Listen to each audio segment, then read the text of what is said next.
ان کی زندگی کا سب سے حسین اور قیمتی دن ہوتا ہے۔ اس دن وہ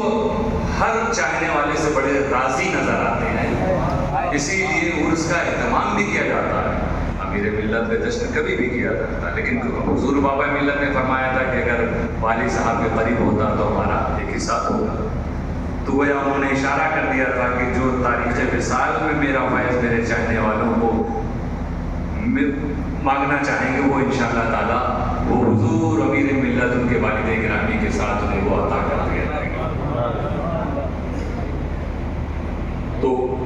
انشاءاللہ رات میں وہ نعت، منقبت اور کچھ خانقاہی خطاب، اور اس کے بعد صبح کو آپ کو جلوس میں شامل ہونا۔ موسم اگر اسی طرح رہا تو انشاءاللہ جلوس پوری شان و شوکت کے ساتھ نکلے گا، اور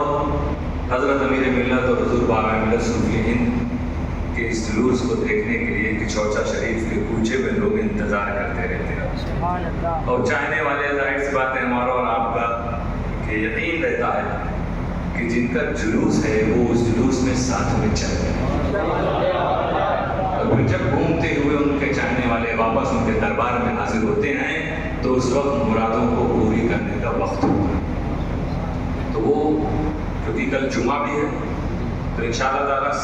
8:30 بجے آپ اٹھیے، فجر کی نماز پڑھیے، اور اس کے بعد نہا دھو کر بالکل تیار رہیے۔ 8:30 بجے انشاءاللہ تعالیٰ جلوس روانہ ہو جائے گا اور بہت جلدی ہی واپس آ جائے گا، کہیں رکنا ہوگا نہیں۔ کرتے ہوئے جمعہ کا خیال رکھتے ہوئے وقت پر آ کر چادر پوشی، پہلے حضور امیر ملت حضور بابا ملت کی بارگاہ میں، پھر اس کے بعد ایک چادر حضور صوفی ہند نانی حضور کی بارگاہ میں، بیچ میں ہماری والدہ مرحومہ کی مزار پر چادر پیش کرتے ہوئے ہم لوگ حضرت گل بابا اور دادی حضور کے آستانے پر حاضر ہوں گے، وہاں پر چادر پیش ہوگی، قل ہوگا، اور اس کے بعد انشاءاللہ تعالیٰ آپ حضرات جمعہ کے لیے تیار رہیں گے۔ جو بھی وقفہ بیچ میں رہے، آپ جس طرح بھی تیاری کرنا چاہیں، کچھ آرام کرنا چاہیں، اور 12:15 بجے یہاں پر جمعہ کی اذان ہوتی ہے، 12:45 پر جماعت میں دوسری اذان ہو جائے گی اور خطبہ ہو جائے گا۔ تو پہلے ہی سے آپ لوگ، کل جمعہ ہے کیونکہ بارش نہیں تو دھوپ رہے گی، دھوپ نہیں بارش کچھ بھی ہو سکتا ہے، ہر صورت میں جتنا پہلے آئیں گے اتنا بہتر آپ کے لیے ہوگا۔ اور جمعہ کا معاملہ تو یہ ہے کہ جو پہلی ساتھ میں آئے، حضور فرماتے ہیں ان سے